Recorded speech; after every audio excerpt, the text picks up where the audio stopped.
Hey everybody, we're here today with Jay Laxton, Director of Operations with Spectra at the Tribute Community Center.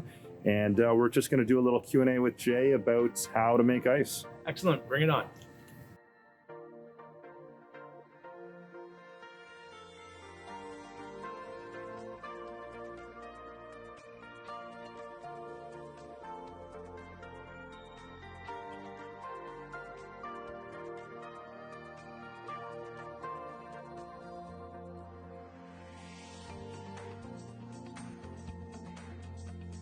Obviously, we would have the plant on, let's say 48 hours before, a few days, just to cool the concrete down.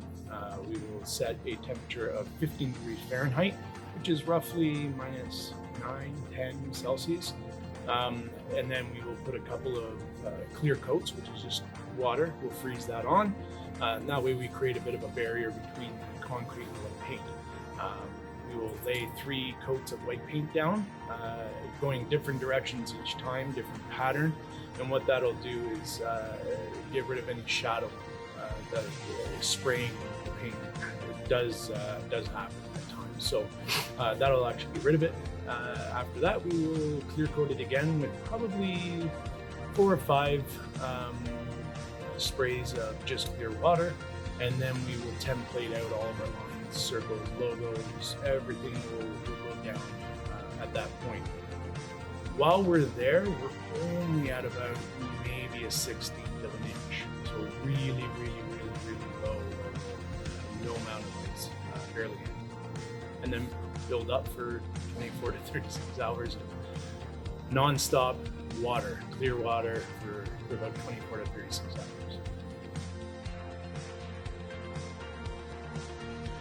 We have 2 ice surfaces at the TCC.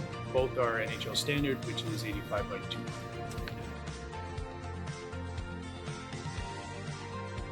So we do operate a refrigeration system, which is an indirect refrigeration system. So it's one main refrigerant, which is anhydrous ammonia, then in turn cools glycol. And that glycol will run to both hockey arenas, and it is in the concrete, which is just below the ice surface.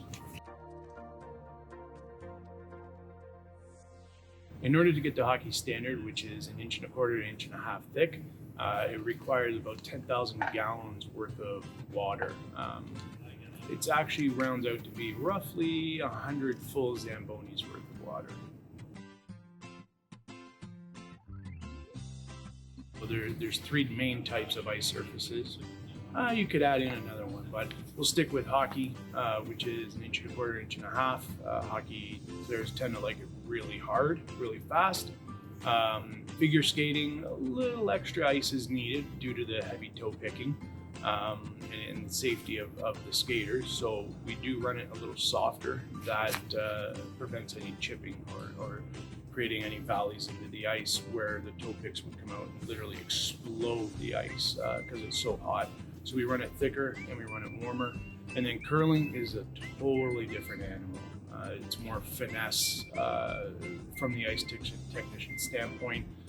There's a lot of manipulating of the pad through pedaling.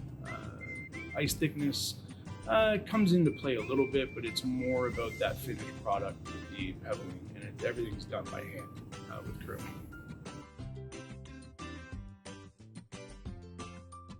So an example I'll give you is a Skate Canada event that we had a few years back. Anytime an event like that would come in, there are certain requirements that they do have. One of them would be to cover up some of the logos that are on the ice and erase all the hockey markings. We can do a full sheet. We can look at each individual logo that they don't want, but essentially we will cut it down.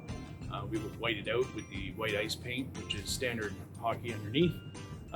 And then build up from there. So those few layers of white that we do put down over top will actually erase for quote unquote the logo. You won't see it after. Cutting it out means to cut it down. So if we were just doing the logos, we would precision cut where we would use the ice resurfacer to lower the ice over top of the logo and get it to a thickness that is safe, because obviously we're painting white. And then we would paint the white and build up clear over top of that. Yes and no. So, majority of our hockey markings, actually all of them, are painted by hand. We do use stencils. However, the logos is a different animal altogether. So we can use a stencil and then paint by numbers, which is half the logos that are out here right now. Other logos, like the Oshawa Generals at center ice, is actually what we call textile. So it's a screen printed material that we do freeze into the ice, and it's kind of cheating, but it's not. It helps save a lot of time, and you can actually down the road reuse and reuse and reuse every year. So it's a bit of a cost savings as well. So the most difficult logo is actually the Oshawa Generals logo at center. Breakaway's up there too, but I would even have put the 80th anniversary of the Oshawa Generals logo ahead of the current one.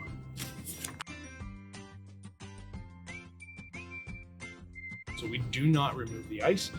We lie down our event deck, which is a 3/4 inch or 1 inch thick by 8 by 5 squares, and it just goes down like a big Tetris puzzle for the event.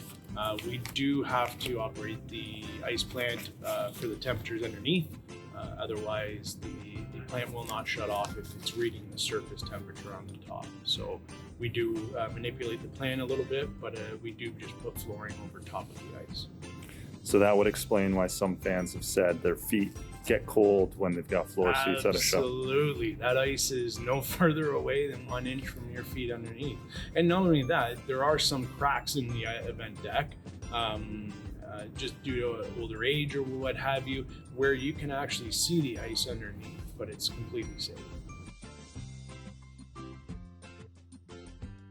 So once a year, we'll remove each pad, typically not at the same time, but removal process is we would shut it down the evening before. So if we do have PCAHL on the ice and they end at 11:30, let's say, we will shut the pad off at that time that they're done. By next morning, the ice will be a little bit softer, but we would have also turned on the heat in that space the night before. So we have a great contractor that comes in and brings in a couple skid steers, and they can have that pad out in less than an hour.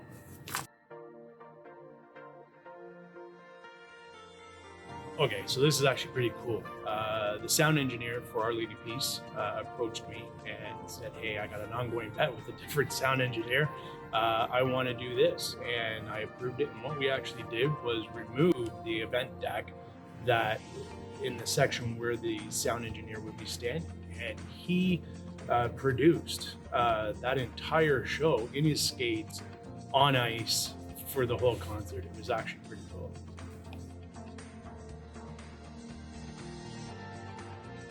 The environment is absolutely crucial. Not only the heat, but the humidity that's within the arena. So there are times, middle of February, we'll say, where we don't really necessarily have to worry about the humidity, but even just the influx of patrons coming into the facility can change the temperature of the ice surface by 1 to 2 degrees. So you need to take that into account when you're setting up for the game. But absolutely, ambient temperature and ice temperature, they're fighting each other. So it's an ongoing battle, but you try and make adjustments ahead of time and have a good game. It would melt a little bit, but it would create more of a stain than anything. So sometimes, and I hate using this analogy, the blood aspect during a professional, where the ice crew does have to come out, we do get rid of it. So it would be the same type of thing. It doesn't matter what goes out there. It can be a nickel or a dime or bodily fluids. It'll instantaneously freeze. So you do need to go out with a scraper and get rid of it.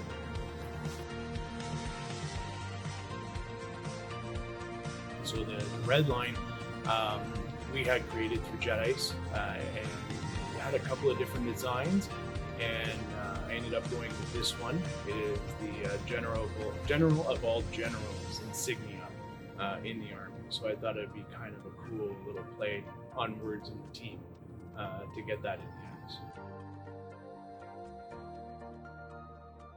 So it's actually paint, 3 coats of paint.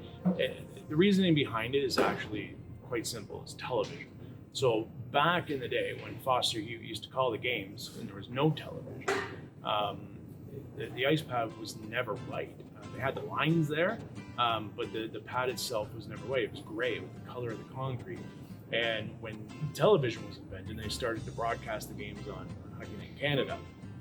They broadcasted a few of them, and you might be able to find it on YouTube or something, but they broadcasted a few of them with the ice not painted white. And what they found was the viewer couldn't even see the puck at all. So the thought was, well, I'm if we painted white. And that's what we have today. We have white ice in order to see the puck on television.